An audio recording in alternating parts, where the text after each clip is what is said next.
Comment déployer des outils de financement à plus fort effet de levier? Telle est l'une des grandes questions que nous nous posons aujourd'hui lors de ces assises européennes de la transition énergétique. Des territoires innovent pour trouver de nouveaux outils, des outils de financement plus innovants. On en parle aujourd'hui avec Andreas Rudinger, chercheur au pôle énergie-climat à l'Institut du développement durable et des relations internationales. Bonjour, merci d'être avec nous. Vous êtes accompagné de Sophie Rousset, chargée de mission plan bâtiment durable de la région Bourgogne-Franche-Comté, bienvenue. Et puis enfin, Raphaël Viennot, chef de service plan climat, énergie, déchets à la région Languedoc-Roussillon, Midi-Pyrénées, bienvenue également. Alors, Andreas Rudinger, je vais démarrer avec vous.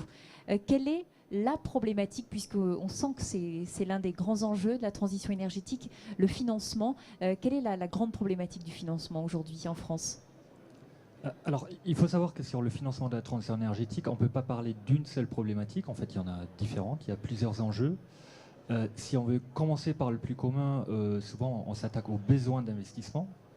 Donc, avec la loi de transition énergétique en France, on parle de besoins d'investissement compris entre 30 et 50 milliards d'euros annuels. Donc, c'est une somme assez vaste.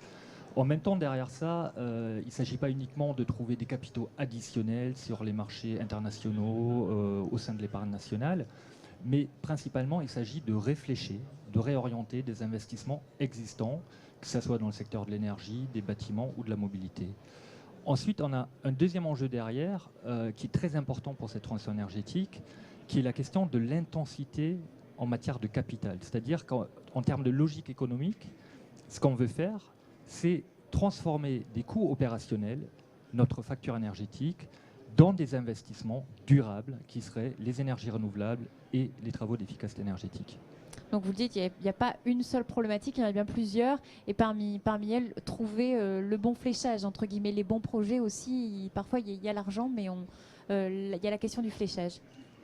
Exactement. Alors, ce qu'il faut savoir là-dedans, c'est qu'on ne peut pas réduire la question du financement de la transition énergétique à la seule ingénierie financière. Comment est-ce qu'on monte des nouveaux fonds, des nouveaux outils d'investissement? Derrière ça, il y a la question de la gestion du risque, du coût du capital, qui font beaucoup plus appel aux conditions d'investissement, aux conditions de développement des projets. Donc là, on est sur les enjeux de transparence, de stabilité du cadre réglementaire et de l'action, évidemment, des différents acteurs au sein de ces systèmes. On sent que c'est de véritables enjeux pour les collectivités, les territoires. On va faire un zoom donc sur différentes initiatives et outils de développement dits innovants avec d'abord vous, Sophie Rousset, et cette initiative de la région Bourgogne-Franche-Comté avec donc ce partenariat avec la Caisse d'épargne Bourgogne-Franche-Comté dans le cadre d'un programme européen, le programme ELENA KfW. Expliquez-nous en quelques mots en quoi consistait ce programme et puis aussi le contexte, pourquoi vous vous êtes dit la région se lance. Alors, ce programme européen qui s'appelle ELENA KfW est destiné aux collectivités qui veulent développer de nouvelles solutions de financement pour les cibles privées, que ce soit les particuliers, les entreprises, les bailleurs privés, les copropriétés, et développer donc de nouvelles offres de financement adaptées à l'enjeu de la transition énergétique.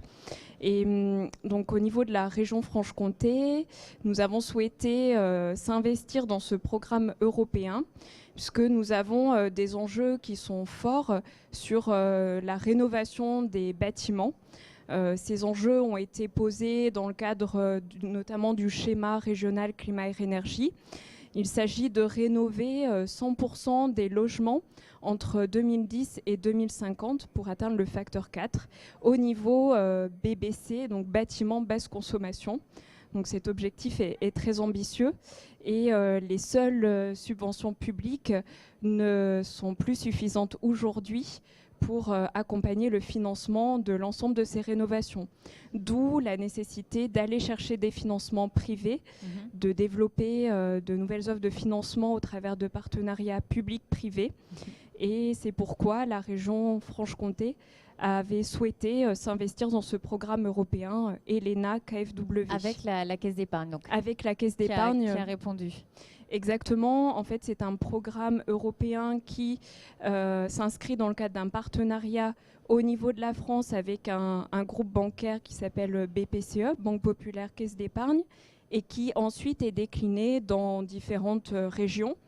Et donc nous, au niveau de la Franche-Comté, ce partenariat a été engagé avec la Caisse d'épargne Bourgogne-Franche-Comté. Alors, il y a eu plusieurs, au niveau de l'offre bancaire, hein, je vais le dire en quelques mots, plusieurs outils qui ont été développés, un crédit relais subvention, un éco-prêt à taux zéro toujours qui a été là aussi soutenu, un prêt bonifié complémentaire du prêt à taux zéro à des taux très faibles, hein, c'est bien ça, en gros les quelques outils. Sur quoi vous avez voulu mettre l'accent, sur quoi a été plus particulièrement aussi utilisé ce programme au-delà des outils bancaires et financiers?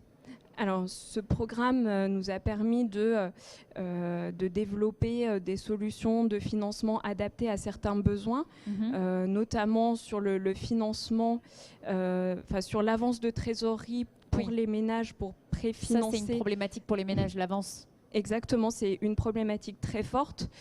Sur une rénovation qui vise le niveau BBC, le coût moyen est de l'ordre de 40 à 45 000 euros. Sur ce montant-là, les ménages peuvent mobiliser un montant qui parfois peut être conséquent au niveau des aides publiques, parfois jusqu'à 30 000 euros. Pour autant, il est nécessaire d'avancer les fonds, payer les factures avant de toucher effectivement les différentes aides publiques. Donc ça, c'est une vraie problématique qu'on avait clairement identifiée. Et auquel vous avez répondu. Auquel on a pu répondre au travers du partenariat avec la Caisse d'épargne. Et je résume également, vous avez aussi travaillé sur la montée en compétences en matière d'ingénierie financière de vos conseillers EIE à travers ce programme, au-delà de toute cette offre bancaire que vous avez détaillée. Quel retour d'expérience, si en quelques mots, vous pouvez faire de ce partenariat avec les banques? Alors, parce que c'est nouveau. C'est nouveau pour nous, en tout cas, c'est vrai que c'est nouveau. Alors, les résultats qu'on peut mettre en avant sont d'un côté positif et d'un autre côté pourraient être encore plus positifs. Alors, ils sont positifs parce qu'effectivement, comme vous l'avez dit, on a pu travailler sur la montée en compétences des acteurs de conseil auprès des particuliers, notamment les espaces info-énergie, qui sont vraiment les portes d'entrée pour les particuliers. Pour qu'ils renforcent l'accompagnement des ménages sur le financement de leurs projets. Et ça, on a pu constater que ça a eu un vrai effet levier. On a, pour illustrer, doublé le nombre de rénovations accompagnées entre 2013 et 2014. Et on a également doublé entre 2014 et 2015. Donc le fait d'accompagner sur le plan financier les ménages a eu un vrai effet levier, c'est ce qui était recherché. Ouais. Exactement.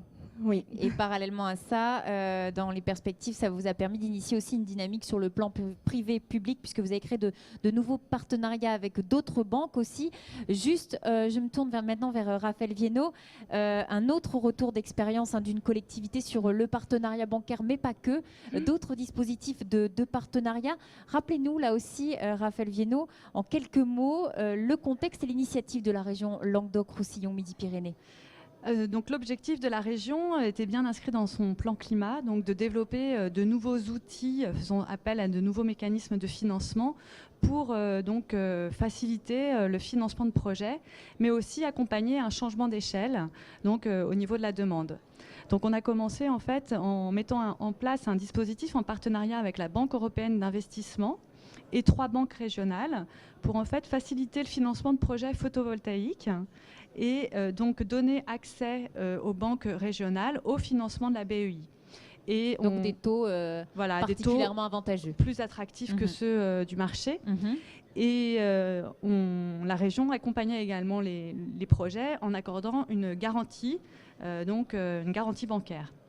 Ce qui limitait la prise de risque des banques qui, à l'époque, donc on était en 2011, les banques commençaient à financer des projets photovoltaïques et donc étaient aussi inquiètes par le risque qu'elles supportaient. L'autre dispositif, c'était autour de l'habitat. Alors oui, l'autre dispositif, c'est un prêt bonifié donc, pour la rénovation énergétique de l'habitat en complément de l'éco-PTZ. L'idée, c'était un prêt à 2 niveaux, un prêt à 1% et un prêt à 0%. Le premier niveau, donc prêt à 1%, c'était pour un type de travaux. L'idée était de mettre le pied à l'étrier des ménages qui souhaitaient engager des travaux de rénovation énergétique pour s'inscrire dans le cadre d'une trajectoire, on va dire, BBC. Et donc le prêt de deuxième niveau à 0% pour des rénovations basse consommation d'énergie. Donc on voit que la région a fait beaucoup de choses, elle a tenté des choses. Vous allez faire votre retour d'expérience dans un instant. Puis le dernier axe de la stratégie régionale de développement de ces énergies renouvelables, c'est la création d'une société d'investissement, une SAS. Donc là, vous allez aller aussi chercher des banques pour consolider le capital bancaire. Voilà, donc cette SAS est aujourd'hui en cours de création. L'objectif, c'est qu'elle intervienne donc, en fonds propres ou quasi-fonds propres, donc dans le cadre de projets innovants d'un point de vue social, c'est-à-dire faisant appel à de la participation citoyenne ou à de la prise de participation de collectivités, mais aussi de l'innovation technologique sur des technologies pas encore, en cours d'expérimentation. Donc c'est un projet là aussi original. Justement, on en vient à votre retour d'expérience. Comment vous avez vécu les choses et notamment le partenariat bancaire parce que bon, il doit être plus nuancé, je crois, votre bilan que celui de Sophia Rousset. Je crois que quand on travaille avec des banques, il faut être lucide sur les objectifs qu'on poursuit. Vous voulez dire que vous n'avez pas les mêmes intérêts sur le court, moyen, long terme? Oui, les objectifs ne sont pas forcément les mêmes. Je crois, dans le cadre du dispositif qu'on a monté avec la BEI, nous, notre rôle, c'était de faciliter le financement de projets. Après, les banques restent maîtres des financements qu'elles octroient ou pas, et on ne peut pas intervenir là-dessus. Concernant le prêt bonifié, il faut être conscient que là aussi, les banques n'ont pas pour objectif premier la rénovation énergétique, elles ont pour objectif de capter une nouvelle clientèle. Donc elles se servent de l'outil mis en place par la région pour capter cette nouvelle clientèle. Donc si on est dans du gagnant-gagnant, à la limite tant mieux, mais voilà, il faut le savoir. En tout cas, comme je disais, vous avez tenté des choses et c'est ça aussi, c'est lancer des initiatives. Qu'est-ce que vous attendez maintenant pour que les choses marchent autour de tout ça et notamment de l'État peut-être aussi? Qu'est-ce que vous attendez de l'État? Je crois que là, la mise en place des nouvelles régions, donc des grandes régions, il faut savoir que Languedoc-Roussillon, Midi-Pyrénées, c'est maintenant une région de la taille de l'Irlande. Ouais, donc on change d'échelle.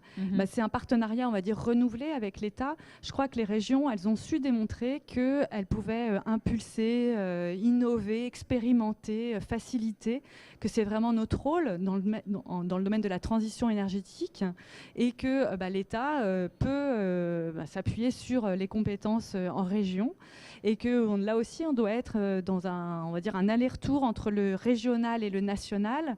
Notamment, moi, je pense souvent aux projets de grande puissance d'énergie renouvelable, comme les installations photovoltaïques qui sont décidées dans le cadre des appels d'offres creux. Donc, ce sont des décisions prises au niveau national, sans association des collectivités régionales. Et c'est dommage, parce qu'on a des compétences dans le domaine pour accompagner ces projets, que ce soit au niveau du développement économique que de la formation professionnelle, par exemple. Et là, c'est donc oui, et puis donc ça, c'est ce que vous attendez de l'État. Il y a peut-être aussi, Sophie Rousset, au-delà de ce dialogue, de cet échange à avoir entre les régions et l'État, peut-être mettre aussi de la cohérence, puisqu'on constate qu'il y a beaucoup de dispositifs. Et Andreas en a fait l'exposé tout à l'heure. Il y a beaucoup de dispositifs de financement possibles. Tout à fait. Je crois qu'un des enjeux, au-delà du développement de financements innovants, c'est aussi de travailler sur la mise en cohérence et l'articulation des dispositifs de financement existants envers la transition énergétique, qui aujourd'hui sont nombreux, multiples, mais qui ne sont pas forcément cohérents dans la mise en œuvre, dans leurs objectifs. Donc ça, c'est aussi un enjeu fort que nous, on prendra en compte à l'échelle de la nouvelle région Bourgogne-Franche-Comté. Donc plutôt que de courir après des nouvelles choses, se consacrer sur ce qu'on a déjà d'existant. Andreas, pour conclure, quel regard vous portez sur ce type d'initiatives qui sont menées donc dans des grandes régions, comme le disait aussi Raphaël Viennot, et puis aussi ce qu'elles attendent de l'État? Quel regard vous portez sur tout ça? Alors, je pense qu'il y a un premier constat qui est celui de l'effervescence en termes d'innovation, d'ingénierie financière au niveau des collectivités. Les choses bougent, elles tentent des choses. Les choses bougent et en fait, à mon avis, elles comblent en partie un manque au niveau national d'initiatives en matière de financement face à l'ambition affichée en termes d'objectifs par la loi de transition énergétique au niveau national. Donc là, il y a un élément très positif de prise d'initiative, de la volonté d'expérimenter aussi.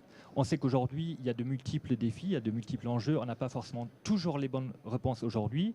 Et c'est d'autant plus important de tester différents outils, de voir ce qui marche, de profiter du retour d'expérience pour se dire où est-ce qu'on va par la suite. Je pense qu'il y a un deuxième élément très important qui ressort. c'est les rôles multiples de la collectivité en L'acteur matière public local a... de l'acteur public en matière de financement. Mhm. C'est pas uniquement moi, collectivité, je porte un projet et j'investis. De toute manière, Mhm. ça ne peut pas être uniquement de l'investissement public. Il y a beaucoup trop de besoins financiers, de besoins de projets. Et on voit également que derrière ça, la question du financement, au final, avant tout, c'est une question de gouvernance, de bonne gouvernance, ça a été dit.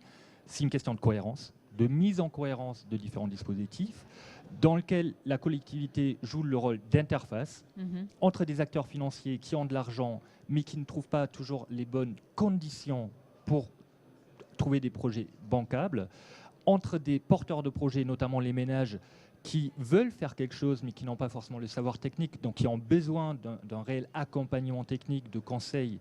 Et là aussi, c'est les collectivités qui peuvent le faire. Mhm. Et in fine, également, la collectivité en tant qu'acteur opérationnel qui va elle-même impulser des projets à fort effet de levier, à fort effet de démonstration sur le territoire. Merci Andreas Rodinger pour ces mots de conclusion. Vous êtes, je le rappelle, chercheur pour l'énergie climat à l'Institut du développement durable et des relations internationales. Merci également à Sophie Rousset de la région Bourgogne-Franche-Comté. Merci à Raphaël Viennot de la région Languedoc-Roussillon, Midi-Pyrénées. Merci à tous les trois. Voilà, on se quitte là-dessus. Retrouvez-nous bien sûr sur la chaîne YouTube des Assises européennes de la transition énergétique pour toujours plus d'émissions et de vidéos. Rendez-vous demain matin, mercredi.